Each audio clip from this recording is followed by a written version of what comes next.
record now. Hello and welcome to Hardcore Listing Podcast with me, Stu Whiffin. Sitting opposite me, as always, is Dr. Feelgood. Chris Glasson. How are you? I'm all right, thanks, mate. We just did a really fun. We did your radio show, Boogaloo, didn't we? And we did my top 10 songs if it was the end of the world. Yeah. And going through your day, what songs you would listen Yep. to. And it was really nice and fun. And because it's radio, we could actually sit there and listen to it and play it out. And it was really good, wasn't it? Got to make out a little bit. And Shall we put it out for the Patreons? yeah, I think that's a great idea. Would you like that, gang?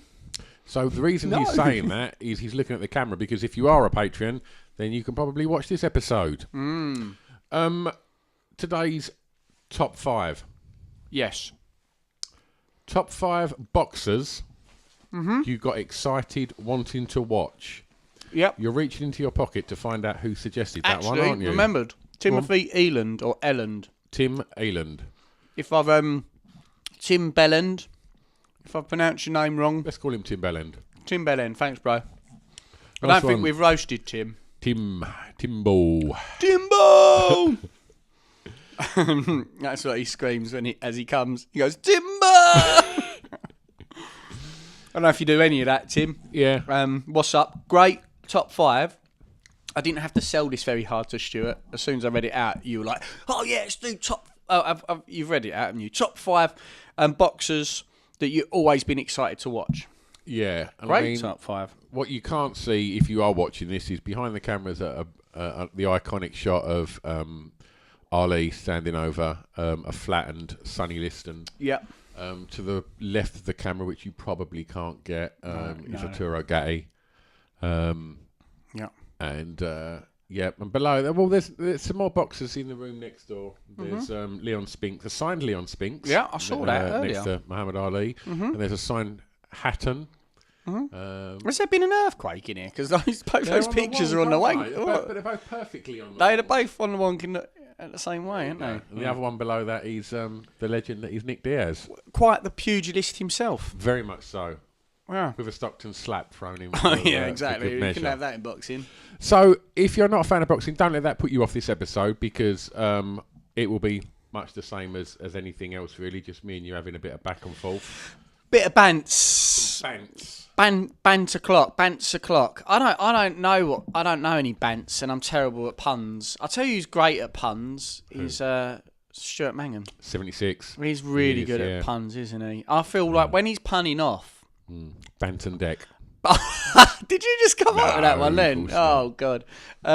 I feel like I should leave the room. I feel like I'm not good enough. Bantony Johnson. Bantony No, Johnson. Bantony Joshua. Bantony was where I was Joshua. going with it. Yeah, very not Rumble. good. Very very amped. Yeah. Right. So there's no criteria for this, right? It is just a case of top 5 fighters that you got excited wanting to watch. I imagine the fact that we're different in age may reflect on this. Yeah, I think so. You can. I'll tell you what. Let's have 10 rounds. First round, ding ding. Oh, Glasson. okay. On Glasson. I'm going to go Deontay Wilder for number 5. Really? Yeah, because I just like the fact he knocks everyone out. Like he's actually his last few fights, I take like his last few fights I've enjoyed less.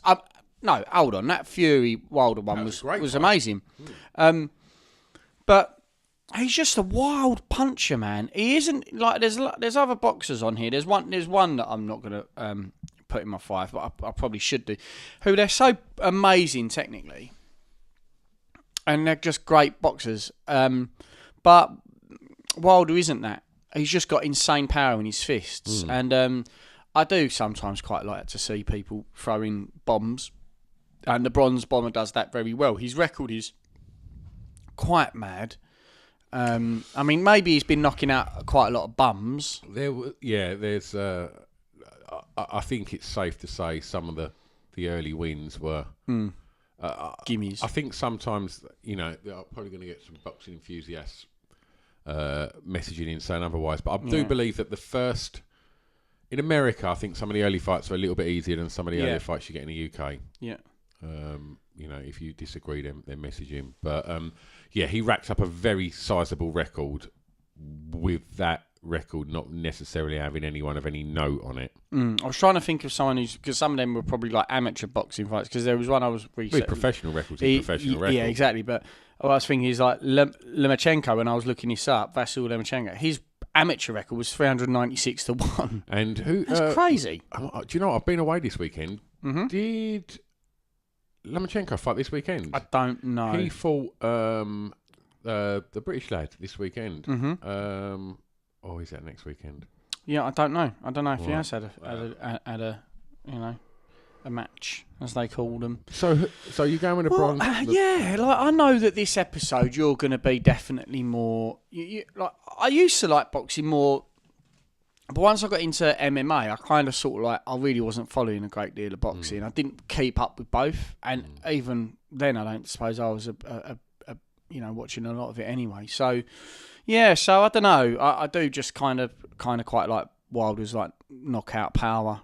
And that's why I still enjoy watching him box, because he can be on the losing. When he was fighting Ortiz, he looked like he might be on the points on the down, even against Fury. But you always know he's got that power. Then pretty much every time he has pulled it out the bag and knocked out. It's something like 38 KOs. I might have to just whip up his record. I think the heavyweight scene at the moment, especially if you're English, is in probably the best place it's been for many, many, many, many, many years. Yeah, exactly. Yet the politics in it, whether that be for television rights or governing bodies, whatever they're fighting under, is spoiling it. Yeah.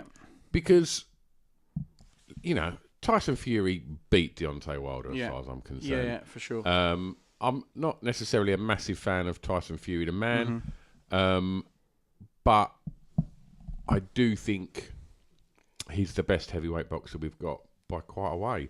I think he would be quite a difficult fight for Anthony Joshua. You think Fury's the best boxer? Yes. Yeah. Winner. Do you think that's different? Yeah. I mean, I can't criticise Anthony Joshua, and I don't want to, because he's beaten everything that's been put in front of him. And when he's been dropped, he's done what champs do and get back up and win the fight. Yeah. So, you can't knock Anthony Joshua. And for somebody that was, when you look at how quickly he was fighting fighters of real pedigree, a lot quicker than Deontay Wilder was. Yeah. And yeah, but I do think that Tyson Fury is a very tricky fighter. I don't necessarily think he's the most exciting fighter to watch because he boxes smart. Yeah. He's for a monster of a man. Yeah. His head movement's amazing. His hand speed's great, and he moves on his feet, on his toes, like a middleweight. Yeah, definitely. Yeah. And I think, for me, the things that I think might. I'm no boxing expert. I'm just bloke down the pub talking about it. But I watch Anthony Joshua fight, and he's never really on his toes. He's quite planted when he throws, and that's when he connects. Obviously, that's why he knocks people out. That's where the power comes from, isn't it?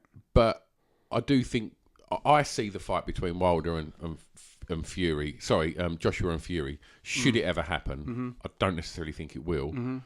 I think it will be Fury on his toes, just flicking that jab out, and frustrating Joshua, who will be trying to get the bombs off, closing down. And I think I mean, don't get me wrong, you can't run for the whole fight. Yeah. But as we've seen, Fury can take a massive shot and get up from it. Yeah. But yeah, I think it's a really interesting time, and I think Fury should have had that Wilder rematch straight away. Yeah, I don't get it. I don't know why he's fighting.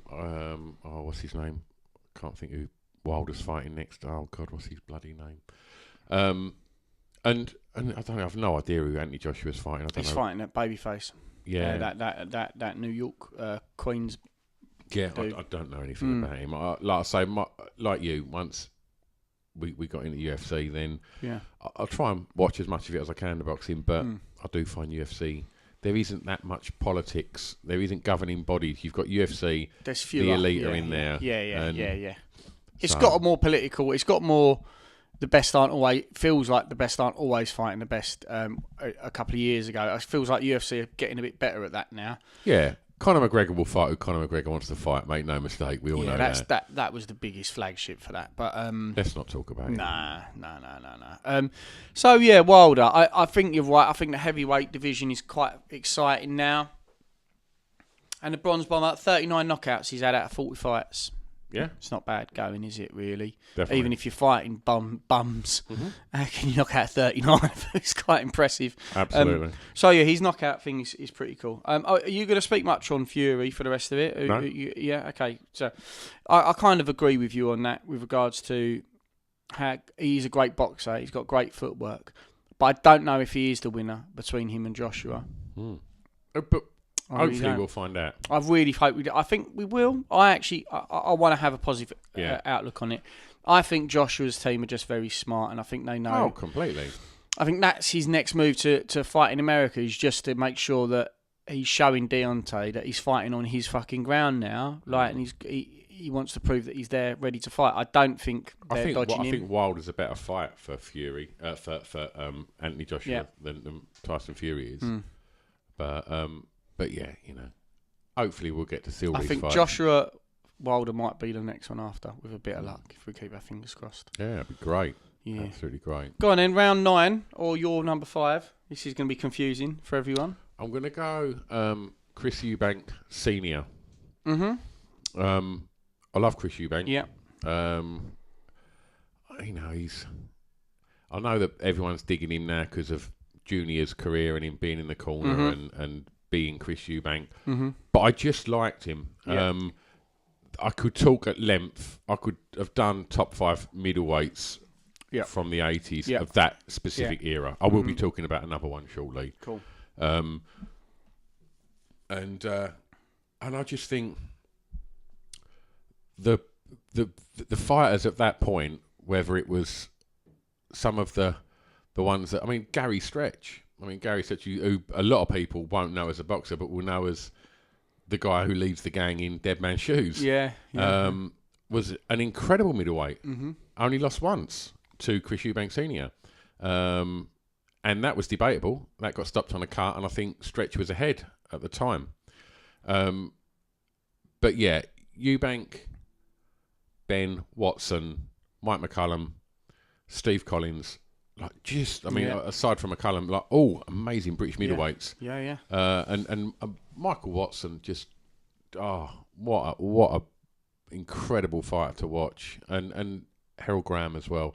That era for me was an era in the mid '80s when I really got into boxing, and we'll talk about other fighters from that era without a shadow of a doubt as this moves on. But Chris Eubank, I love the fact that everyone hated him, but loved him. Yeah. And so it's that thing, I guess, that, modern day people probably get from Fury or McGregor. That kind of, you either want to see him win or you want to see him get knocked out. Get destroyed, Yeah, it's a love-hate thing. I just love the simply the best thing, the walkout. I love the jumping over the ropes. I love the standing there, glove on glove, just standing there, looking at the corner of his eye at the crowd. Yeah. I just loved it. I read his book, just brilliant. Was a bad kid and got sent out to America to live with his family, his extended family, and got thrown into. He come from a boxing family. His older brother Peter Eubank was a good fighter as well, but he got sent out to Detroit and got thrown in the Kronk gym. Soft place. Yeah. The Kronk. Yeah. So the Kronk was the gym that was famous for. You still see people wearing Kronk t-shirts, Kronk gym t-shirts. So Tommy Hearns was the hitman was the main legend from the Kronk. Another British fighter that relocated to the States, Dennis Andrews, fought out of the Kronk. But Eubank then went to the Kronk, and where he was, disciplined. Yeah. And come back to the UK. Sexually? Or? A completely different fighter. Yeah. And I liked his styles, the way that he stood in the ring, the way he moved his feet. I liked how he used to wind himself backwards. He'd done these weird little backward steps. Looked a little bit unorthodox. Yeah. And I loved it. And I loved the relationship he had with Ronnie Davies, his trainer. Junior's got it now. And I just got a lot of time for it. An amazing thing in his book, everyone knows that Chris Eubank moved to Brighton, bought a lorry, and would drive his truck, his heavy goods vehicle truck around Brighton. Obviously, that's not a place to be driving a truck, is it? Do you know what I mean? But obviously, small, narrow streets, Chris. Maximise the attention. Yeah. And, dressing monocle, driving a truck. Like, who does that? Where did the posh voice come from? No idea, but I love it. I love it because he did inhabit the persona of an English villain, didn't he? Really? Yeah, and it pissed people off, and it pissed his opponents off. Yeah. But I read a story in that book that he saw a guy rob an old lady in the not the cobbles, in the lanes in Brighton. So he just ran him over in his truck. And the guy's gone like running down the road. He's pushed a load of people out of the way, and he's seen it. So he stepped in and stuck one on his floating rib. Oh! And like the fella's crumbled to the floor. Yeah. And as Eubank then restrained him on the floor, the bloke went, "Do you know I fucking am?" To which Eubank replied, "Well, let me tell you I am. I'm Christopher Livingston Eubank, and this is a citizen's arrest." Fucking love that, mate. Lennox Lewis ain't going to do that. Like, just brilliant. And, yeah, and when Junior come through, I wanted him to be brilliant. I think he's good, and I'm really excited to see where he's going to go. And yeah, I just think I think Senior is a character in boxing. Yeah, I've seen him in some of those like the interviews with Junior, and like Senior sort of like lurking around in the backs, and then he just occasionally whispers in his ear. Yeah. Probably something about disciplining him or something. And he is a real character. The monocle and that is just absolutely brilliant. Absolutely. And I'll never forget that fight with Watson, the first one. Was it? Ben. It was no. Was it? Did he only have fight Watson once? And then that was it. No, they had a rematch, didn't he? And he won, and he ended up giving him brain damage. Yeah. Was that right? Yeah. Yeah, that was tremendous fights. That, but and Watson obliterated him in that fight. Yeah. Like, and Eubank said in that last round when he dropped him, he said, I laid on the canvas, and he said, was it in round 10? I can't think. And he said, I looked to Ronnie in the corner, and I just literally said to him, I'm all right. And he said, for some reason, I've been whipped for the whole fight by, of all that era, the greatest boxer was Watson, in my opinion. And he said, I just stood up and I felt like 1,000 men. And I just literally got up and then obviously threw some shots that I'm sure in hindsight I wish he'd never thrown. Yeah. They were career-ending and life-changing for Michael like Watson. In the worst of ways, really. Yeah. But and it's lovely when you see the footage of them as friends now and Watson's an absolute legend. I was really privileged. I went to watch Junior Witter fight at York Hall a few years back, and Watson was in front of me. No way. Yeah, and at the time when he was fighting, start flicking his ear or something. I was a ridiculously big Arsenal fan at that point, and Watson was Arsenal through and through, and so it was a real privilege to get to say hello, Yeah. So, I'll talk more about this era later because it was a golden era of middleweight fighting. But Christopher Livingston Eubank. Good choice, mate. Good number 5. So just as a little pit stop, you've done some kickboxing and you've done some boxing training. Uh-huh. You have a fancy. You was gonna have an amateur boxing match, wasn't you? Blue collar. Yeah. Without probably our most out of shape mate. Yep. That's who you picked. Yeah. Out of shape, short, fat mate, and that was the guy you were going to fight for charity. Was he the charity? You were going to beat the shit out of him and then give him money? No, Matt's. It was really weird because Matt had always done martial arts, and he was like, "What are you doing?" I said, "I'm going to just do some white collar." Yeah. And he was like, "Oh, I might do some of that." I said, "Well, we're both promoters, we're both DJs. Let's have a scrap." Yeah. He's shorter than me, but he was probably heavier than me at that point. Yeah. And I just thought, okay. And he was like, "Yeah, let's do it." And then he got injured, training, he got whacked by, I won't say who, but quite a famous fighter. Oh, really? Who was a it was a really strange story. That I won't actually go into that, but yeah, you know, I How much did it cost to make that happen? monkey. A monkey. But yeah, and I still on a Sunday like to go and have a little spar and have a little whack around on the bags and the pads. It's brilliant. Kids do it. I do it. It's fun. And like if you get every now and again to throw a few kicks in, that's even better as well. Yeah, I haven't hit a boxing bag in ages, and I quite miss it, to be honest with you. Have you seen one that's popped up in my garden? Oh yeah, I did actually. Yeah. So, well, it saves you hitting the kids now. That's exactly, what Carol mate, said. Exactly. Yeah. They can take it, but you know. Round 3, Chris. I think we're on round my fourth selection. Actually. Is it? Yeah. Who did you have? Wilder? No, all I've said is Wilder so far. Yeah, round 3. Because I've gone 1. Oh, we're just doing 5. We're not doing our top 10 because you originally said we're going to do 10. Yeah, your 5 and my 5. Yeah. So I've done 1, so this will be round 1, 2. Now back Oh, to we're 3. doing it. Oh, right, sorry. Okay. Fucking hell. What Bit is it? stupid. It is. I feel bad saying Mayweather. Why? I'm going to say Mayweather. Is he in yours? No. No, okay. The reason why I almost excluded him was because he's a fucking woman beater. Yeah. And like, I think we should probably expect more from our whatever you do, you know, I think you should expect more from them, especially because you're a professional boxer. And like, I don't know if it's ever been settled in court. But I know it's been settled out of court it's a few times when he's hit women.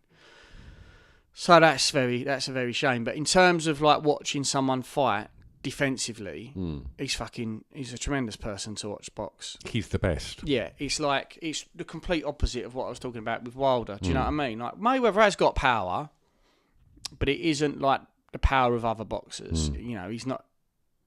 It's just average, really. Yeah. I mean, he done McGregor, but what? Yeah, that doesn't count. He's knocked out quite a few people in his history, but Ricky obviously, Hatton. yeah, exactly. Now I was going to say that fight.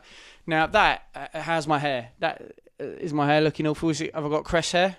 Can you just You just look like Beaker.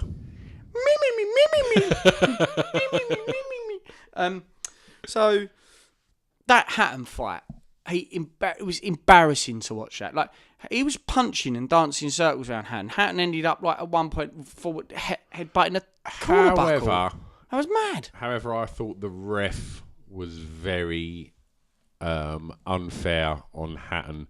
Because Hatton used to like fight on the insides of the body, the ref was breaking them the minute they got anywhere near each other, which is obviously very much favours Mayweather. Make no mistake, he done a fucking incredible number, but he can be really boring to watch. Yeah. But you don't get a record like that unless you are spectacular. Yeah, and you look at the names on the list as well, man. They ain't road sweepers, mate. No, exactly. He really has fought the best, and his footwork is fucking incredible. I love watching that. You know, it's like I think after a while, it's like the same thing as when people say like mixed martial arts. When people are doing like the grappling on the floor, that's their least favourite part. But after a while, you just start really admiring it, and I think that's what it is with Mayweather. Is he has raised that to an art form. He does work hard at that art form. He's a very smart boxer. He's fought the right boxers at the right times as well. It's interesting. And he's another guy who's made a career a little bit out of that sort of like getting everyone to hate him and want to bet against him and want him to get smashed up. I'm one of them, you know, in many regards. I thought Oscar De La Hoya beat him. When I watched that, I thought that was. I could have given that decision to De La Hoya. Aside from that, you know, he's spectacular. Just don't like the man. I think he's an awful man. But I've not met him. No, but I mean, watching his interviews, you might be able to control some of that output, but the rest of it, I just think, that kind of relationship with money. No, excuse me, does not impress me. No, definitely not. And again, it's the same reason we've got to stop talking about Conor McGregor. Another reason why people are starting to just think he's a knob. Yeah. Doesn't do many favours to your money, does it? No, it really don't. Yeah, solid entry, mate. Solid entry. Who's your? So this will be round 4. You see, I'm on board now with counting. Ding ding, round 4. Frank Bruno. Yeah, good choice. I didn't think Frank was one of the greats. Yeah. But if this is about fighters you got excited watching, I got very excited watching Frank Bruno fight. I remember his first defeat to Bone Crusher Smith. I was very young. And then I remember being allowed to stay up and watch him fight Tim Witherspoon, where I thought he was going to win the belt, and then got stopped. And it's an exciting time. When people say, Frank Bruno couldn't take a punch, you get hit by some of them men that he's fighting. Yeah. Like, if you get smacked on the jaw, it doesn't matter what your body will say, and drop your hands, and you're probably going to get another one, and then you're going to sit down for a bit, because you're getting hit with like weight and power that that no one's body is designed to absorb. Yeah.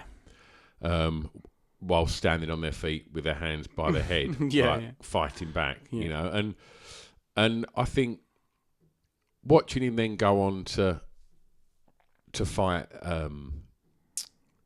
Mike Tyson both times, being allowed to stay up at the youth club, and all used to sleep at the youth club. No, we went to the youth club. It was so fucking cool, man. Like the geezer that ran our youth club, he kept it open and he got a big screen in, and he charged us all like fucking £3 or something to come in, and like we'd all had like beers and shit. Nice. And like we all must have been about 16, but like what was it, 89?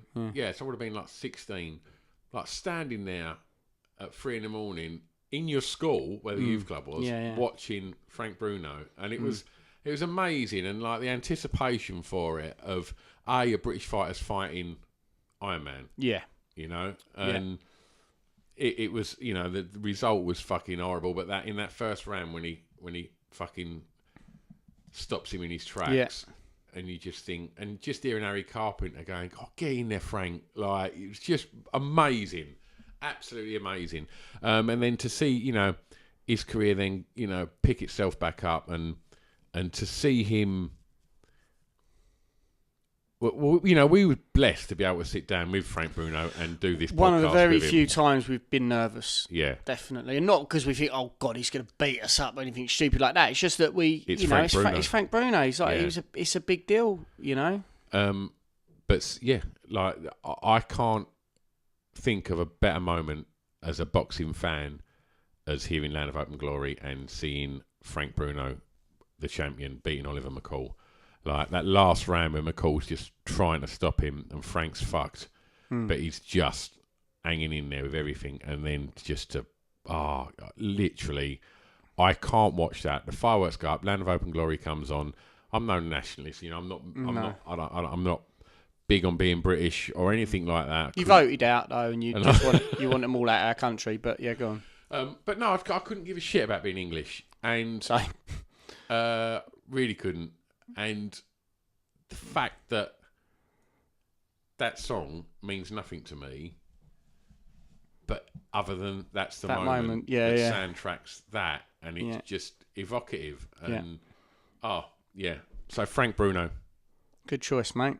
Yeah, very nice. I should clarify, I do like being English, but I don't wear a football shirt and tell everyone how fucking great it is to be English. Because there's lots of things about being English. Well, because you've got that flag hanging out your front window anyway, so everyone knows. Yeah. You got the English one, and then you got the Confederate flag for some reason hanging out. I don't get it. Rocking chair. I don't get it. All the kids were running around with pillows over their heads when I got here. No, I'm the same, mate. I've never been it because I guess before even I understood. I guess when I was young, I was slightly patriotic. Before you start making up your own mind about the world around you, right? But I started not enjoying watching football because I didn't how people became so tribal about football, and how if you're in one team, anything you did was fine, even when you're fouling, you're saying it wasn't a foul. I didn't like that about football, and I started to see that themes in any form of patriotic behaviour. Yeah. It's the same, that tribalism, and we are tribalistic in nature, obviously. It's not good for you. No. It's not really that good for you to be like that. It's okay to be proud of achievements that we've done, as much as you should be very much aware of the some of the more terrible things that we've done as a country, and even so, that's still very much linked to just human nature in itself. Yeah. And just be nice. Be nice, man. Don't just be nice. Rubbish. Yeah, for sure. Round 5. I'm going to go Joshua. Okay. Because I'm getting with Joshua, I think, what you got with Bruno a little bit. Yeah, because there's been no one that's been on the international scene as a heavyweight who's British. Well, no, actually, no, I'm telling a massive lie. There was one other, but it was in a time when I was I was drinking a lot, not paying attention to anything else other than partying. You haven't got Lewis. No. Right, cool. But just nod to Lennox Lewis. Definitely, I considered it. A career had 2 losses. Both times, next fight, come back and avenge them losses. Exactly. He's always avenged his losses, and a fucking fantastic boxer. So I did consider Lewis, and I did consider Bruno. And then I thought, you know what, Joshua's my guy. He's that guy. Like, I like him as a person. I think he's a smart lad. I think he's humble. You can see his background and where he comes from, and he doesn't hide anything about his character. He is, I feel, and you never know, but I'm pretty much certain if he fucking walked through that door, he'd be the same dude as I've seen in loads of interviews. Do you know what I mean? Like, and you can't fake it. No, you can't. And like, I like that. He's up for a laugh. You can see he looks after his mates, and that they're a unit, and he values friendship and family, and he doesn't value money. Although it's nice to have it, no doubt. I'm sure he's struggling with a mortgage. Of course, if you can give us a hand.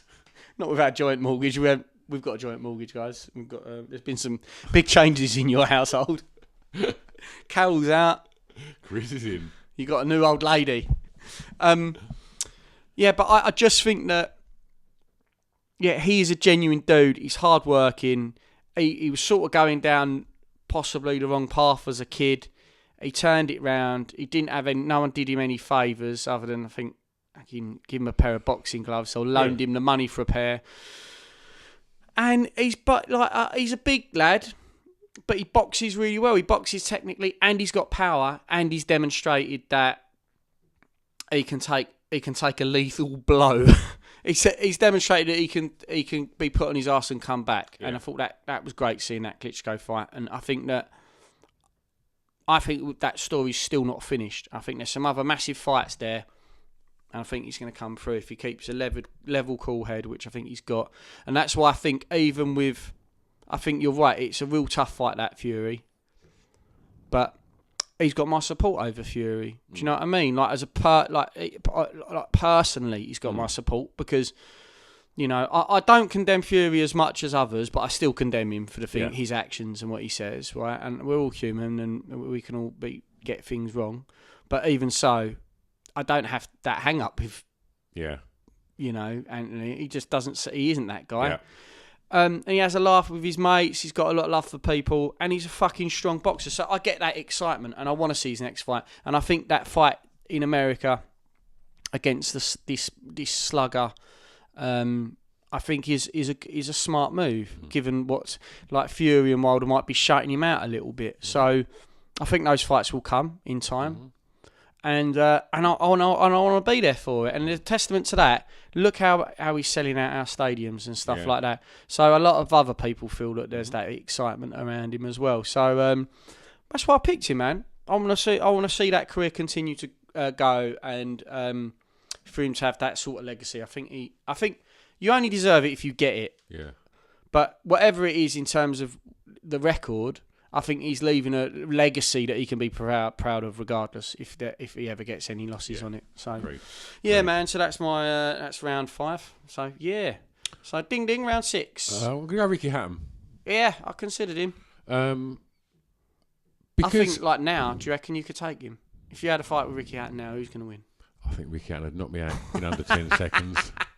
You're a bit of a unit, though. You're quite a tall. You're quite an intimidating character until you get to know you, and then you realise that you're just but just a wet blanket. Ricky Hatton, was a world champion. You don't forget that. No, his fists were probably like slabs of meat, and they. Oh God, yeah. Again, I didn't think Ricky Hatton was the greatest anywhere near it, but basing it on when I got excited for fight night, the atmosphere when Ricky Hatton was fighting. I would never watch it in a pub because I don't like. It's the same with that football crowd. I don't like. Same. And I know we're being armchair critics now, and I'm no boxing expert. Stall critic. But I'm a big fan of boxing, and I have watched it for many, many, many, many years, and read about it. Yeah. And I've had a go at it, and so I kind of have an all right opinion. I think I can sort of understand what they're doing a lot of the time. Yeah. The fundamentals. Yeah, just the basics, and I don't like being in the pub when it's like, we'll just fucking hit him. And it's like, well, of course he just wants to fucking hit him. Have you seen it when two people unprofessional fight? It's the most embarrassing, boring thing. Completely. Swinging windmills, none of them landing, punching them on the upper part of the head, breaking knuckles and stuff like that. It's not the case of that. Do you remember that charity fight between Gervais and Grant? Bovey. That was embarrassing, wasn't it? Watching that. Because they're these people are professional fighters, and so if you watch Hatton, what I used to like I guess most people liked about Hatton, but he was likable, he had character, he was textbook working class hero, but what he had, like my number one had, was that ain't ducking no one. I'll fight the best. And Hatton had so many fucking great fights. The night he fought Costa Zoo was one of the greatest things I've ever seen. Just because, like Bruno, like so many of the nation's most loved fighters, which is what I'm basing this on. Yeah. There's 1,000,001 fighters I'd like to have spoke about, like Lloyd Hannigan, like Kirkland Lang, that even fighters like Dave McCauley that meant a lot to me. Clubber Lang. And Clubber Lang, that really I could have really got excited about talking about. I want to think about the ones where I've generally been with my mates watching these fighters because we know it's going to be super exciting. There's atmosphere, beers and Hatton was always that. And then, he beats Costa, he's got the belt, and so what do? Do you do what a lot of fighters do and pick quite? I think it was Castillo he fought, which was my greatest Hatton stoppage. So if you watch him at the time, I think I don't know if he moved on from Billy Graham, his trainer then, but he used to work on that body shot, and he said it was all about the timing, and he said he'd throw one to the body, and he'd over exaggerate it, so when he got hit, he knew the fighter knew it was coming, and he'd take that breath, and then. Because obviously, if you're taking an intake of breath, somewhat. I get you. You take that intake of breath as you get hit, and you're not tensing. It doesn't matter who you are. You can have a little sit down. Yeah. And he said, I'll just over exaggerate it, bang, and then I might throw another one, and then off time, I'll throw a third one, and I'd catch him. I'd wait for him to go, and then bang, I'd catch him on that intake of breath. Good night. Oh. And when you watch them shots, it's not like when someone gets hit on the jaw. And they go down. Yeah. So if you watch the Castillo fight, he steps in and he just catches him in that floating rib. And then he goes to throw another shot at Castillo. And he goes to take a breath to throw that, and that breath's not there. And then he does what I was saying about Chris Eubank, that winding walk backwards. He just literally, it looks like someone's rewound him. He takes 3 steps backwards down to his knees and then can't move. Yeah. Because Hatton has punched every bit of air out of his lungs. Yeah. And it's fucking incredible to see. Yeah. And so when people are going, just fucking hit him, there's an art to timing that shot to land. It's like fucking you're in your X-Wing fighter and you're going to blow up the Death Star. You've got to get that sweet spot. You're shooting swamp rats out the back. But you're not fighting me. You're fighting a fucking craftsman, a professional that knows every trick in the book to not get hit and to hit. And so to get them shots off, when you do it, it's amazing. Yeah. And then from doing all of this, right, what's next? Right, who's the most dangerous, most coveted title champs in the world? Well, there's two. I'll fight them both. So he goes and fights Mayweather, then goes and fights Pacquiao. Like, that's a champ. Yeah. You know, he didn't fare too well in both of them fights, but he didn't duck them. No. He knew that's where the money was. He knew that's where the glory was, and he knew that's what the fans wanted. And he was a fans fighter, Ricky Hatton. He fought for the fans, and however much of an hard ass you might be, you can't not get caught up in that. When you see a boxer on a mic talking to the crowd of his fans, the minute I hear Blue Moon, I know Ricky Hatton's walking out to fight, and it's just brilliant. And and so for that reason, Ricky Hatton. Oh man, that's a great choice. Yeah. Wow. Did you see him live? Did you ever go and watch any of his fights? No, I don't. The same reason that you don't want to watch it in a pub. Yeah, and I don't find you get that. You didn't get that at UFC. There seem to be more kind of people that were martial artists. Or well, the first few that we went to see, you did get it, and you did get a bit of the people coked up watching men fight in cages, and you still see aspects of that at the big fights, but it's not. What we should say is we're generally cage side at UFC, courtesy of Scroobius Pip, so we're not exactly loitering with the oiks. No. We're premium economy here, aren't we, mate? Yeah. Well, last time I think I was sat with what's that guy's name? Tom Hardy. That's right. Remember Tom That's Hardy? Right. Yeah, I remember that. Yeah, I couldn't make that night. So I was just watching the boxing. I mean, the first MMA. night I went, I was sat next to David Haye. Oh yeah. Yeah, with the dude from True Blood behind me. Who's the pretty one? The Scars, but Alexander Scars. Yeah, because Gustafsson was fighting, so he was amazing to watch him. Handsome boy he was. Yeah. Yeah. Who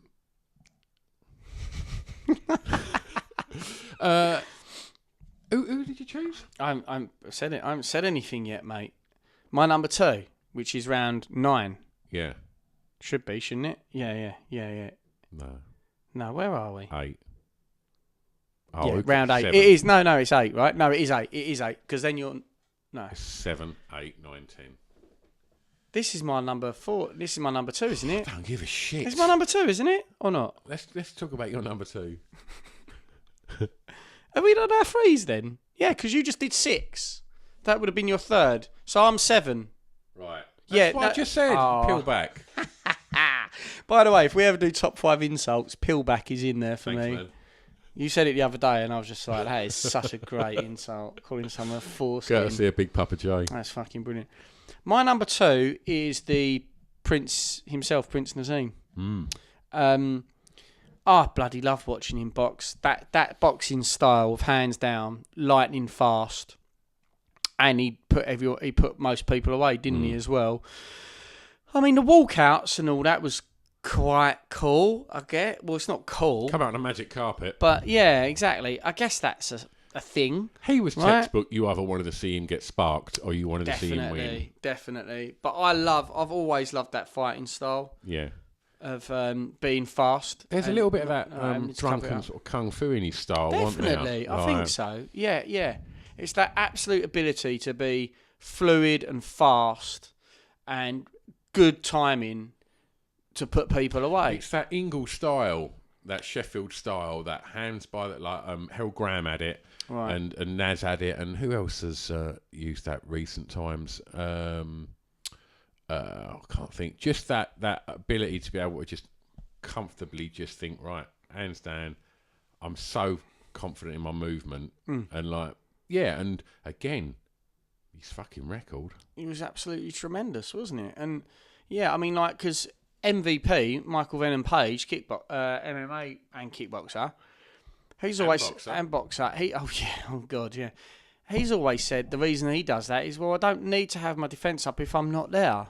Yeah. And having my defence up slows me down. Yeah. So far, it's served me all right, and his kickboxing record is fucking fantastic as well. So I know there's sometimes a debate over who he's fought and whatnot, but yeah, definitely. And Nazim was absolutely tremendous at that. At that era, I can't remember. I was about 15, 16 then, so I was actually quite enjoying boxing by that point. And Nazim was just an absolute highlight to watch whenever his fucking fights were coming on. It was a big thing because he was, this is the Britpop, this is TFI Friday, and he's on there, he's on there, and he was so big, brash. He weren't big, he was tiny, but he's tiny. Obviously his persona was huge.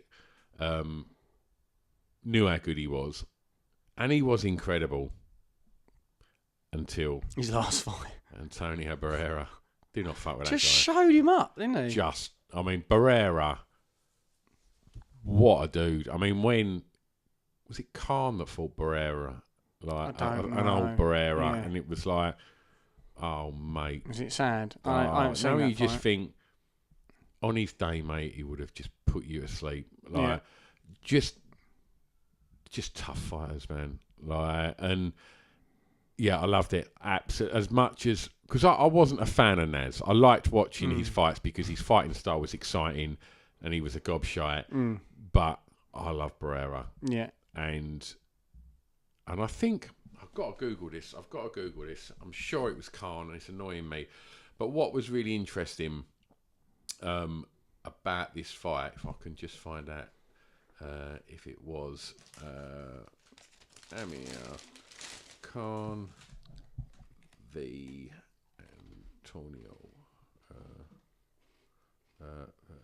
Sorry, I should be talking, but I've decided to take a point out to have a custard cream. It was it was Amir Khan versus Barrera, and what was brilliant was when he come out, the crowd really didn't give a shit about Khan, and they went mental for Barrera. Really? Yeah, in England because he's a fucking legend. But Naz was that whole bravado of the mid-90s of that Britain's the greatest thing ever, that Britpop Blair, all of that stuff. He was right at the front of it as well. He was riding that wave, definitely, sparking people out and running people over in Porsches or whatever. Yeah. He had that, didn't he? He'd done some bad, weird stuff, didn't scary times. I think he's just been eating since then. That has been his predominant pastime, mate. Yeah, for sure. He's a little unit now, isn't he? Yeah, he is. He's a fridge. Great shirt. Right. So you're number 8? Yes, it is. The people watching would have noticed You see, this is how people know that I'm not munching down the mic, because when I eat, I go like that.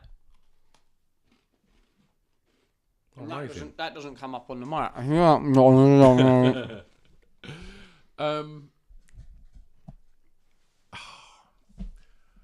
Do you know what? Every part of me wants to say that fighter, but I'm not going to. You're torn. You're looking up at Gotti. Yeah, I'm just thinking they're Mickey Ward Gatti fights. Gotti. Gatti, sorry. Oh, yeah, and God rest his soul. How long's he? When did he croak? Maybe 10 years ago. Oh right, wow. Do you know what? No, I'm not going to say Gatti. I'm going to go Nigel Benn. Again, I as a boxer, You're so scary. I much preferred Michael Watson. Right, yeah. And when Watson beat Ben, was one of the most amazing fights I've ever seen. But what I liked about Ben, that unfortunately Watson never got the opportunity to do because of what happened to him. Yeah. But the reason I put Ben above Chris Eubank is I think Chris Eubank fought some great fighters and had a chin of stone. Yeah.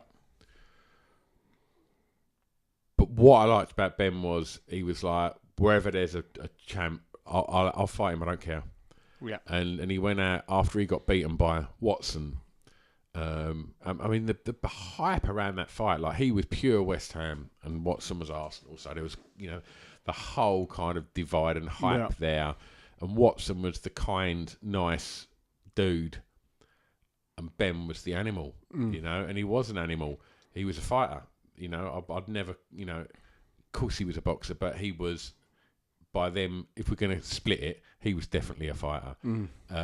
And nothing was more exciting than when Ben got hurt, because he used to come fucking flying off them ropes, wanting to take your head off, and like, and that takes fucking insane determination and grit, doesn't it? And so I just think of the excitement of knowing that Nigel Benn was fighting, and I remember when he got beaten by Eubank, and when he got beaten by Watson after the Watson fight, he then went and fought for the WBO title. He went out to America and he fought a guy called Doug DeWitt. Fought him in his own back garden. And when people talk about Ben and they talk about the Eubank fight and the Watson fight, which is generally what people talk about, you know, down the pub when they're talking about Nigel Benn being this, you know, knockout specialist, and he was, you know, he was a stone cold killer. But people forget to mention this fight called Iron Bartley. Now, Iron Bartley was the champ and was a fucking demon that was just the most ferocious, scary. I remember him, yeah. Nigel Benn went out and polished him off in 2 rounds or maybe a round. Like knocked him down, got up, knocked him down. Like I can't remember exactly what round it was. It was early. He'd done a number on him, and it was like there weren't many British boxers going over to the States and fighting these sort of fighters. Yeah. You know, and Ben never ducked it, and I like that about him. And you was never going to watch Ben get on his toes, jab, play it safe. It was just all or nothing. Yep. And that generally, you know, and many times that come at a cost. But even when that cost was coming, you could not write him off because he would just bounce off the ropes throwing these fucking shots. I think when he fought Ben the second time, Eubank, he said that he pissed blood for like 2 weeks after that fight. He said no one hits like him. He said every shot hurts.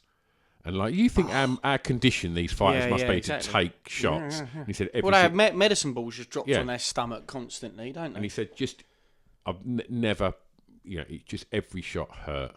And so, just the excitement around Ben just being and I mean, an interesting story as well, going back to the Eubank thing and Ben.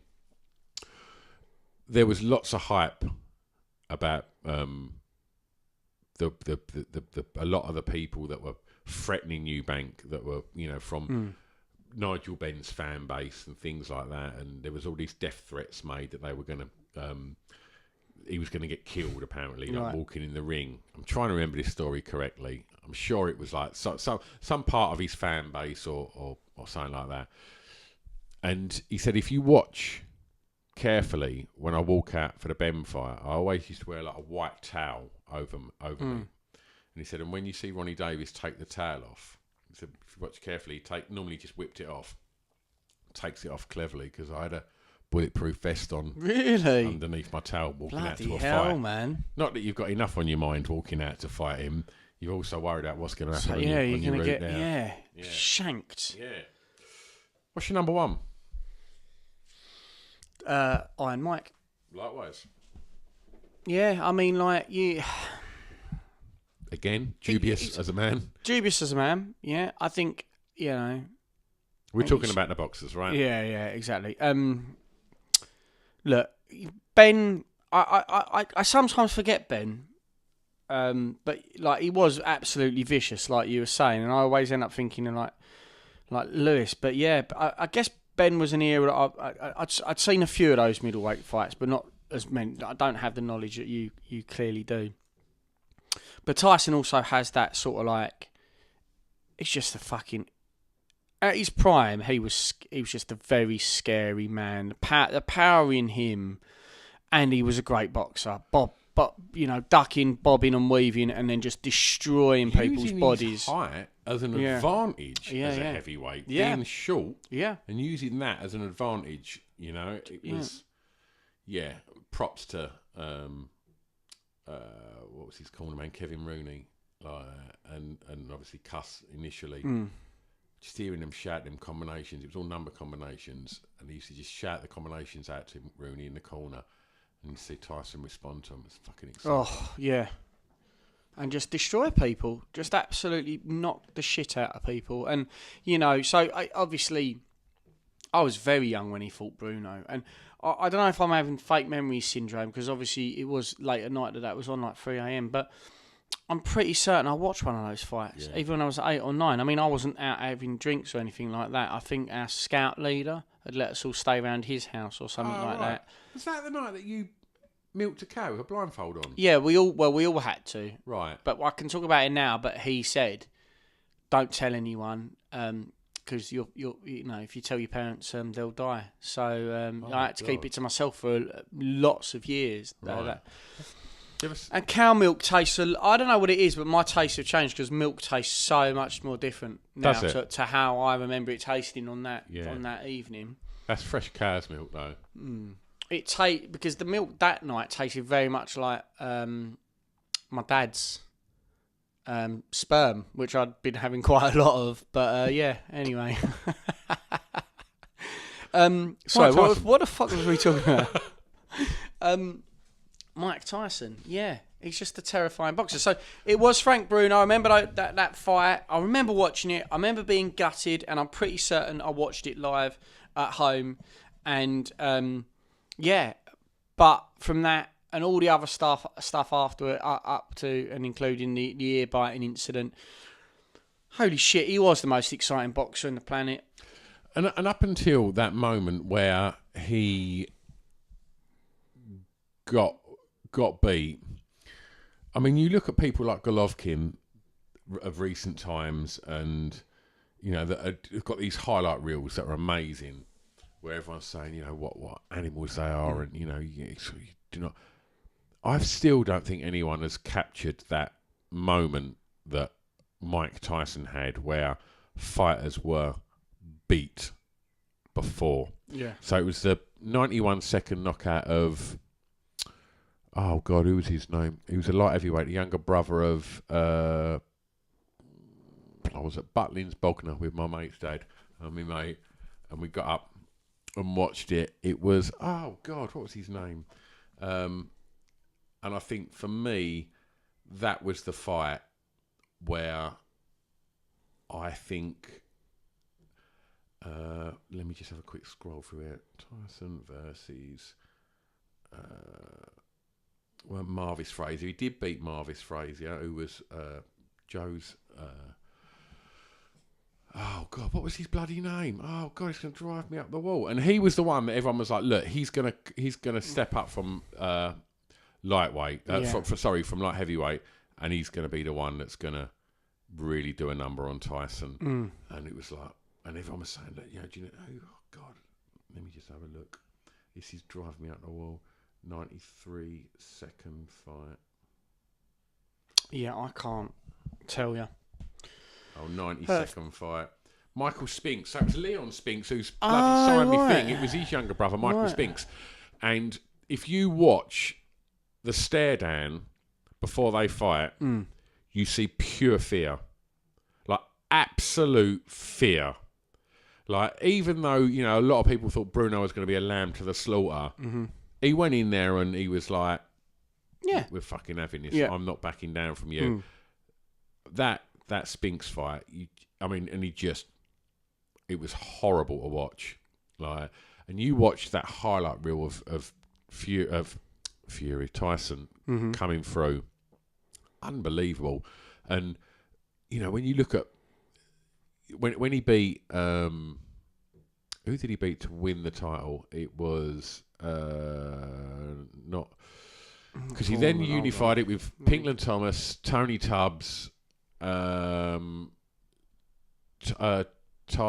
Biggs, but he beat it by had the black socks pulled up. Trevor Berbick, right? Okay, and when he beat him to win the title, youngest heavyweight of all ever. Then I think at that point, what was he, 19 or was he a bit older than that? Was he 20? Fucking hell. But yeah, and then obviously lifestyles of the rich and famous can suddenly... Well, his stories are absolutely mental. Yeah. There's loads on YouTube of Mike Tyson stories. So obviously all the crazy shit in Vegas, but him just like going out, getting crazy, and leaving Ferraris with mates and Lamborghinis, and then just never picking them up. Yeah. And then they're just driving around. And like one of those ones was Mike said, "Oh, can you just keep look after this for me?" And he never came and picked it up. And a guy like years later said to him, "Mike, you never came and got it." And I was always worried, because you were really hard to get hold of as well, because your lifestyle. And he was like, no, when I meant, can you look after it for me, I did just mean keep it. And he's like, oh shit, I've been worried for years that not slept for like 8 years. He's going to come and just go, polishing the car every day. The fuck is that Lambo? And he was like, no, he was just letting me have it. Yeah. The money, the fame, that must have been a crazy time for a guy who had a tough upbringing. Right? I should have showed you next door. When we was playing the records earlier, in there I've also got the newspaper that I kept of the day that Nelson Mandela got released from prison was the day that Buster Douglas beat Mike Tyson. Really? Greatest headline ever. So there's split down the middle. Tyson on his knees, like trying to push the gum shield back in, and obviously Mandela coming out and the headline down and out, and it was like, decent. That's very good. I kept that. And, very good. There's a video on that about Buster Douglas beating him and why, and it's all about, it's a motivational video. Yeah. But it's about the importance of why. And people said, well, how did you manage to muster that, and why you need motivation? You need to find your motivation to achieve anything in life. And that bloke's why was his mum had died that day, and he wanted to win it for her. So when he'd been put on his arse, why did he get up? Was because of that. It was because, he said he was going to do it for his mum, and then he comes back and beats him, basically. You never ever think that at the time the guy was invincible. Shocked the world. Yeah. Shocked the world. And that's what it's about. So will my heavyweight career, mate, which is what we're announcing now. Best have another couple just of have creams, a couple mate. more custard creams. I'll get training just after this pack, I promise. Decent list, mate. Bang thanks, man. I'm no boxing expert, and it's really cool. It's not about that, though, is it? Really it's cool about listening the fighters to you watching. It's cool listening to you talk about it, and I hope you folks enjoyed it. And Tim Bellend, I hope you enjoyed that, bro. Nice one, Bell, please. Yes, and we're gonna record another one in a minute, aren't we? Yep. So yeah. Fuck you.